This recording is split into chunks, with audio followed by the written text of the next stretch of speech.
Okey, Assalamualaikum. Pada hari ini kita akan tengok subtopik seterusnya mengenai alam sekitar.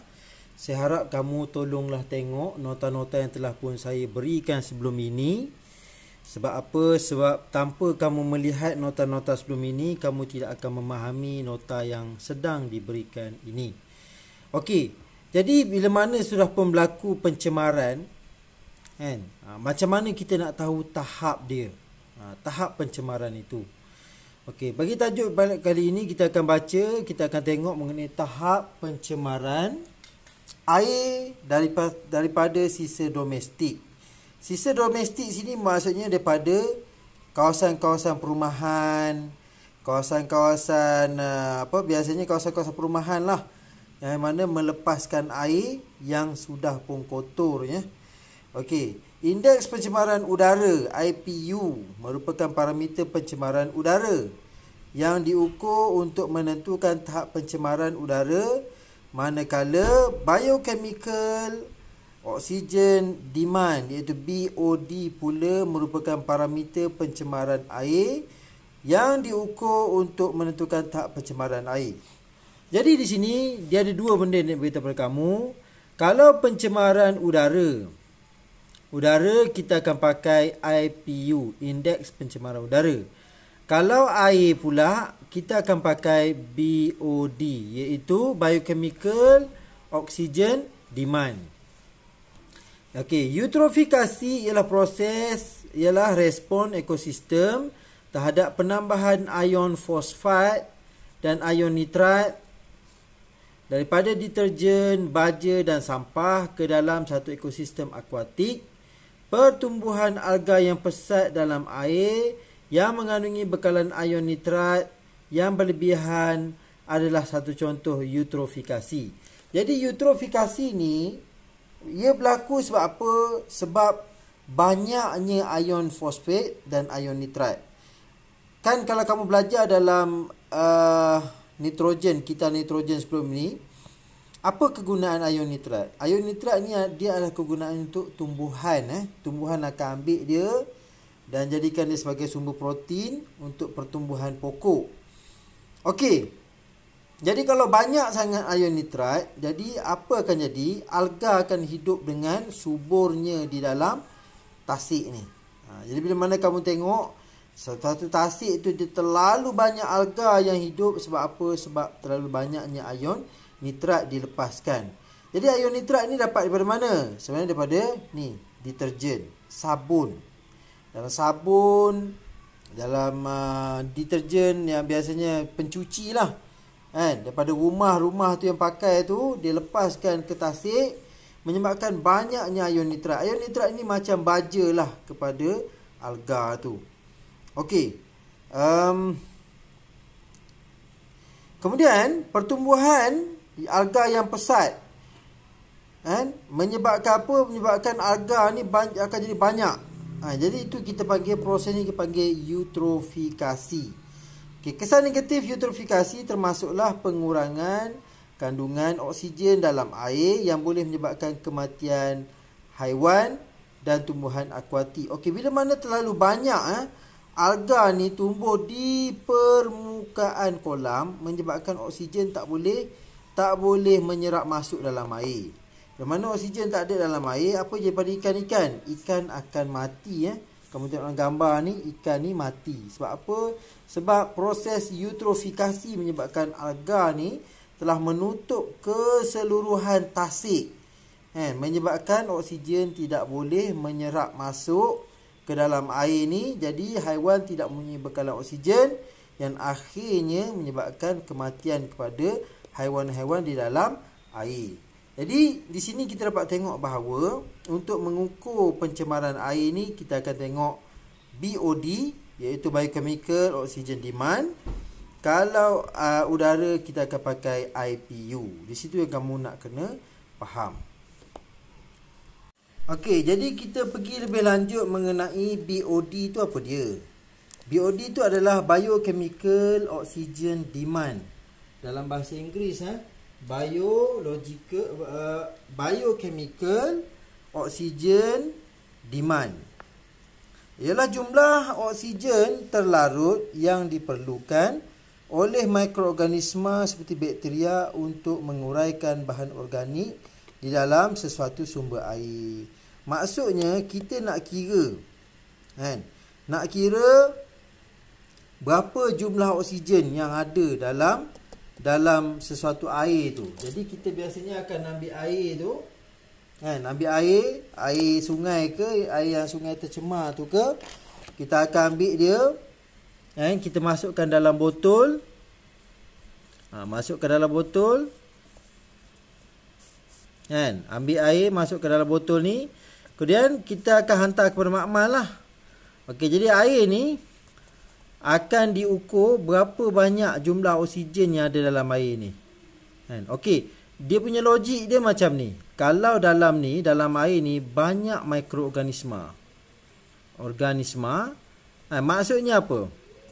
Maksudnya mikroorganisma ni akan banyak menggunakan oksigen ni, kan? Dia akan banyak menggunakan oksigen ni. Jadi bila mana banyak oksigen digunakan, oksigen jadi tak cukup kepada haiwan-haiwan akuatik yang lain. Jadi bila mana sesuatu air tu tercemar, mikroorganisma ni akan banyak dalam air tu. Contohnya kamu tengok kolam-kolam yang tercemar, kamu campak semua, kan? Semua bahan makanan semua dalam sesuatu sungai tu, apa akan jadi? Bakteria akan membiak dengan banyaknya. Bila mana dia terdapat banyak, kan? Banyak bakteria dalam air, bakteria ni akan menggunakan oksigen-oksigen yang ada yang terdapat dalam air sungai tu. Jadi apa jadi pada ikan? Ikan tak dapat sumber oksigen. Jadi sebab tu kita nak kira berapakah jumlah oksigen yang ada dalam sesuatu air yang tercemar tu. Semakin tinggi BOD sesuatu sampel air tu, semakin banyak mikroorganisma yang berada dalam sampel air tu. Jadi apakah hubung kait antara BOD dengan tahap pencemaran? Dalam satu sampel air, maksudnya kita di sini, semakin tinggi BOD, semakin tinggilah mikroorganisma, makin tercemarlah air itu. Okey. Tahap pencemaran air bagi sesuatu sampel air boleh ditentukan dengan mengukur masa yang diambil untuk warna larutan metilena biru luntur setelah dicampurkan dengan sampel air tersebut. Jadi kita ambil sampel air ni, sampel air ni semua sampel air ni, di mana-mana semua sungai ke, sungai-sungai yang kotor ke, kamu tambahkan metilena biru di dalam setiap air ni. Dan kamu kena tengok berapa lama metilena biru tu akan luntur. Semakin cepat metilena biru tu dilunturkan, semakin kita boleh kira dia semakin banyaklah bakteria yang ada dalam tu dan semakin tercemarlah ia. Jadi kita kira oksigen situ sebenarnya, kan? Apabila metilena biru dimasukkan ke dalam sesuatu sampel air tercemar yang mengandungi kandungan oksigen terlarut yang rendah, warna biru larutan metilena biru akan luntur dengan cepatnya. Okey, semakin tinggi tahap pencemaran air, semakin singkat masa diambil untuk warna larutan metilena biru luntur. Jadi bila mana semakin tercemar, semakin cepatlah metilena biru itu akan luntur. Sebab apa? Sebabnya dalam air itu terdapatnya mikroorganisma. Mikroorganisma akan mengambil oksigen dengan cepat. Jadi oksigen jadi rendah. Bila rendah, metilena biru akan menunjukkan kesannya dengan apa? Dengan dia luntur. Kita akan nampak dia luntur, makin luntur. Jadi kita tahulah dalam air itu tinggi bakteria dan oksigennya adalah rendah. Jadi dalam keadaan ini, dalam keadaan normal, sepatutnya sesuatu air sungai ke, air kolam ke, ataupun air tasik, dia kena ada oksigen. Untuk apa? Untuk haiwan akuatik hidup. Mereka mengambil oksigen juga. Tapi dengan banyaknya pencemaran berlaku, mikroorganisma akan membiak dengan cepat. Bila mana mikroorganisma membiak dengan cepat, jadi sumber oksigen akan berkurang dan akhirnya menyebabkan kematian kepada haiwan akuatik. Okey, jadi kita ke subtopik seterusnya lah, iaitu kaedah pembersihan air yang tercemar dengan penggunaan teknologi hijau. Jadi bila mana diberitahu bahawa teknologi hijau di sini, saya harap kamu sudah pun faham, iaitu masa kita tempat kita belajar mengenai teknologi hijau ni, iaitu kita menggunakan cara yang lebih selamat, yang mana tidak mengeluarkan karbon dioksida ataupun karbon monoksida untuk menyelamatkan bumi lah, kan? Untuk mengelakkan keadaan bumi ni semakin lama semakin teruk. Jadi kita gunakan cara yang alami, cara semula jadi. Bagaimana untuk kita merendahkan pencemaran air. Jadi antaranya cara yang digunakan adalah penggunaan berbola lumpur mikroorganisma efektif. Efektif mikroorganism. Okey, jadi usaha mereka cipta kaedah pembersihan air yang tercemar dengan penggunaan teknologi hijau merupakan satu proses yang berterusan di Malaysia. Antara kaedah teknologi hijau digunakan untuk merawat air tercemar ialah menggunakan berbola lumpur mikroorganisma efektif. Jadi sebenarnya apa yang ada dalam ni? Ini sebenarnya kalau kamu tengok macam sarang telur kan, tempat letak telur. Jadi sebenarnya ni adalah gumpalan-gumpalan lumpur. Dalam lumpur ni sebenarnya dia letakkan mikroorganisma. Jadi air akan dialirkan pada sini, pada gumpalan ni, air akan dilalukan. Bila air lalu, kan, dia akan melalui mikroorganisma yang efektif ni. Okey, apa tujuannya? Sebenarnya setiap mikroorganisma ni dia ada fungsi dia yang tersendiri. Kan?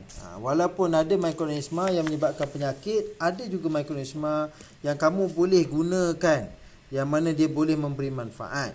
Antaranya sini bakteria asid laktik seperti Lactobacillus casei.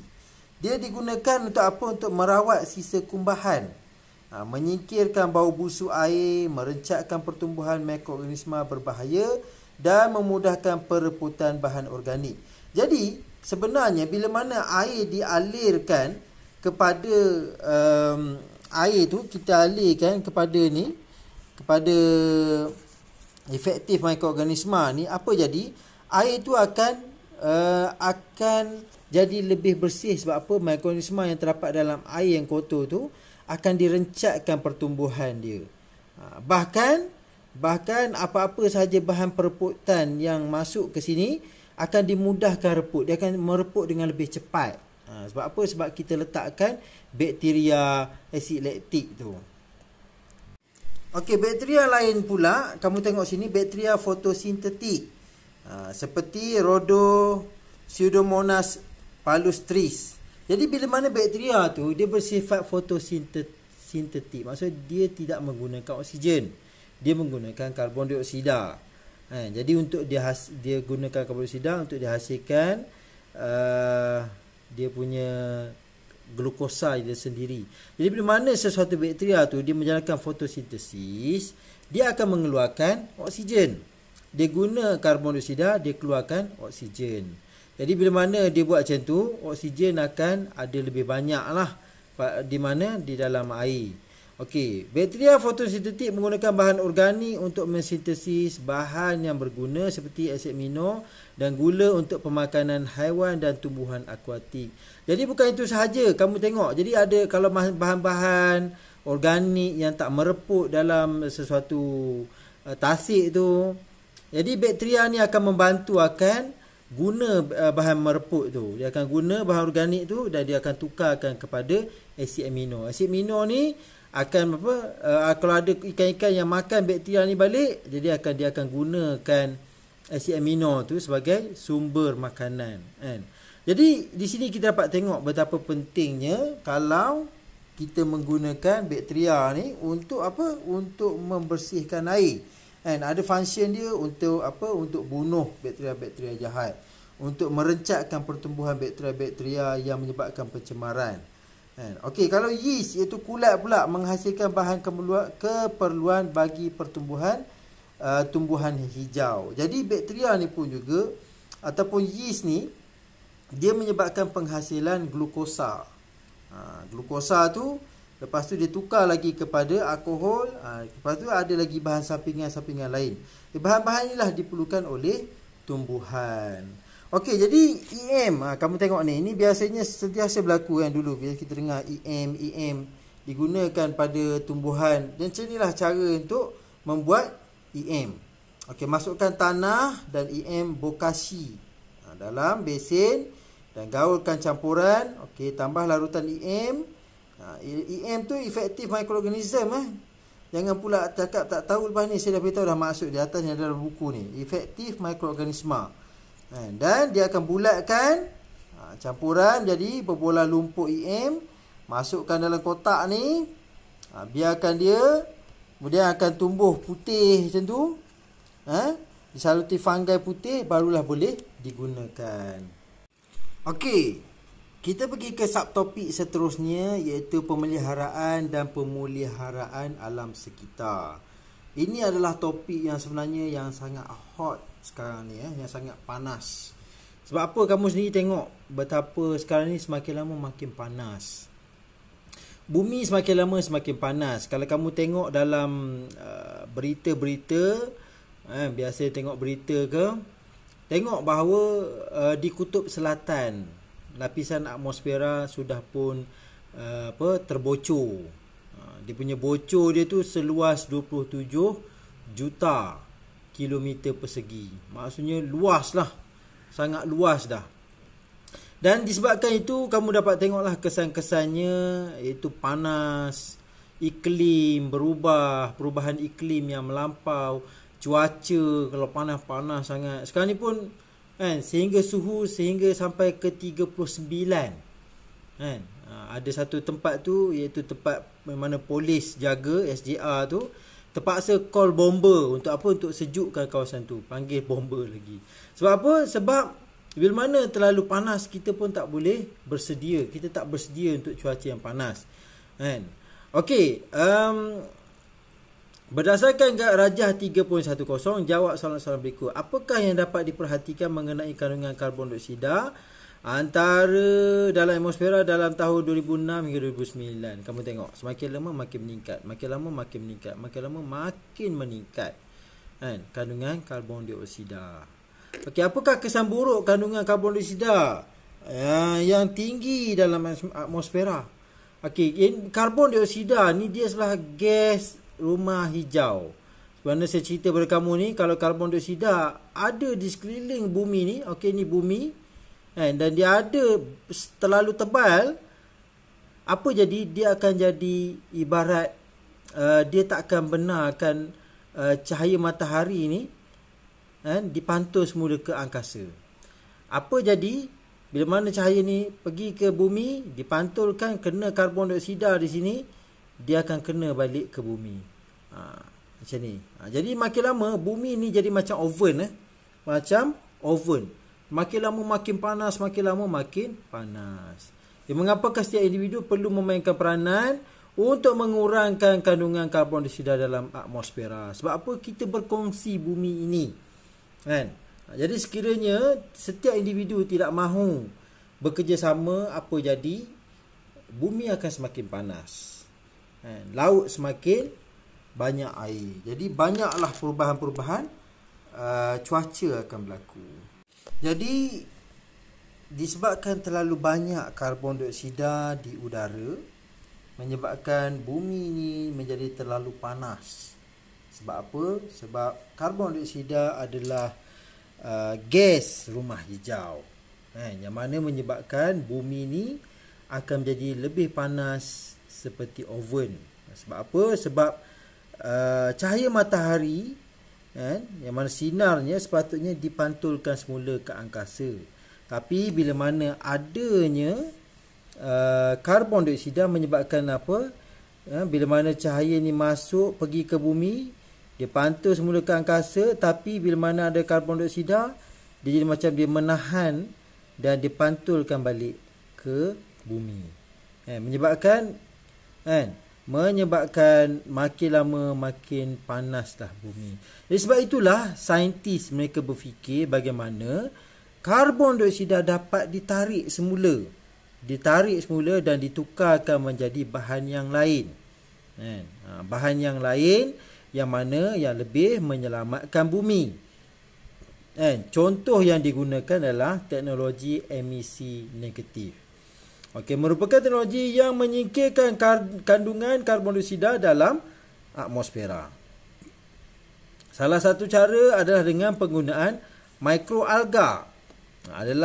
Apakah proses yang dijalankan oleh mikroalga yang membantu mengurangkan kandungan karbon dioksida dalam atmosfera? Okey, sebenarnya mikroalga ni dia sama sahajalah seperti mana hidupan akuatik yang lain. Dia menggunakan karbon dioksida.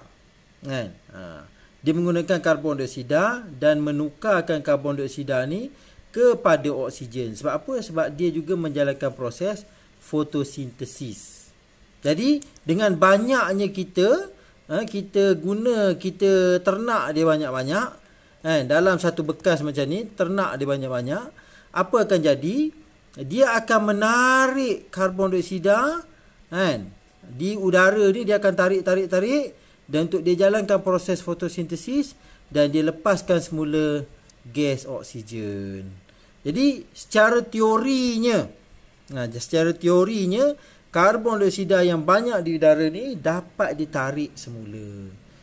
Dan gas yang jadi macam apa, pelindung ataupun pantulan sinar matahari ni tidak banyak berlaku. Jadi bumi akan lebih sejuk semula.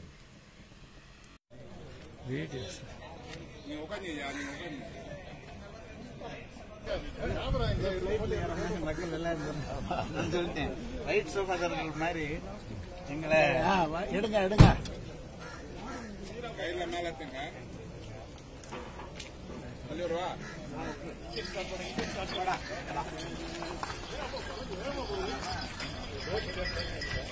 Okey, kita pergi kepada info sains di sini dan diceritakan mengenai eco-currency.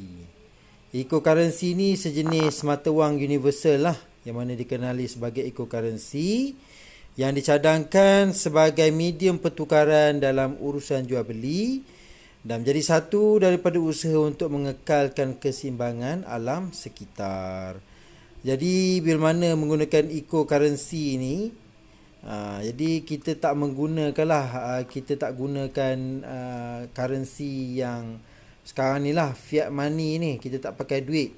Kita pakai kita pakai alam sekitar ni sebagai urusan jual beli.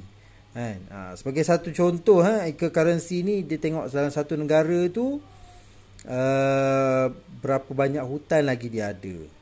Jadi semakin banyak hutan yang dia ada, maksudnya dia menyumbang kepada dunia. Dia menyumbang kepada dunia untuk menyebabkan karbon dioksida ni ditukarkan kepada oksigen.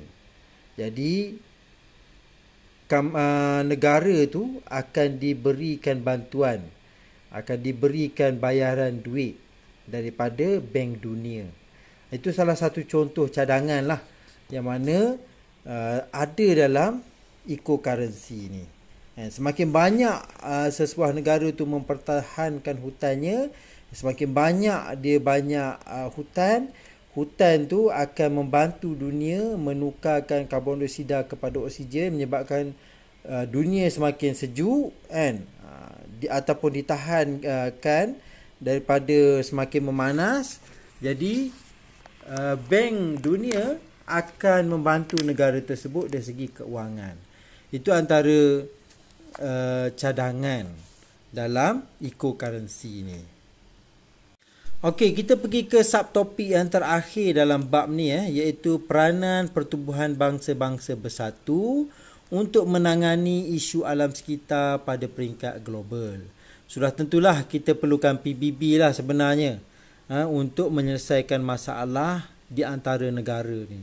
Sebab apa? Kalau ikutkan China, sebenarnya penyumbang karbon yang tertinggi adalah China. Sebab apa? Sebab negara mereka masih adalah negara industri, pengeluar, kilang banyak. Jadi mereka banyak melepaskan gas-gas karbon monoksida, karbon dioksida, terlepas ke serata dunia. Sebab apa? Gas ni sentiasa bergerak. Jadi menyebabkan apa? Menyebabkan sebenarnya China ni banyaklah membebankan dunia. Bahkan bukan saja China saja, negara-negara besar, Amerika, Rusia pun melepaskan gas-gas yang berbahaya ke udara. Jadi ini sebenarnya memberi impak yang teruk kepada negara-negara yang kecil seperti kita. Jadi pertubuhan PBB ni, bangsa-bangsa bersatu ni, sepatutnya lah ataupun diperlukan untuk memainkan peranan secara efektif untuk menangani isu alam sekitar pada peringkat global. PBB meningkatkan kerjasama negara-negara di seluruh dunia untuk menangani isu alam sekitar global dengan mengambil langkah-langkah seperti berikut. Kamu tengok ni antara langkah-langkah diambil. Okey, mencari penyelesaian untuk menangani isu perubahan alam iklim secara global. Kamu tengok sekarang ni perubahan iklim dah semakin teruk. Kalau hujan saja. Ataupun satu negara tu tak pernah salji, tiba-tiba salji. Mungkin pada fikiran kamu orang muda, seronoklah salji, boleh main salji. Tak. Negara kita kalau kena salji, apa jadi pada sawit? Sawit akan mati ya. Sawit akan mati. Jadi apa jadi kepada petani-petani? Petani tak ada duit. Petani akan jatuh miskin. Bukan itu saja efek, petani tak ada duit, siapa nak beli barang-barang?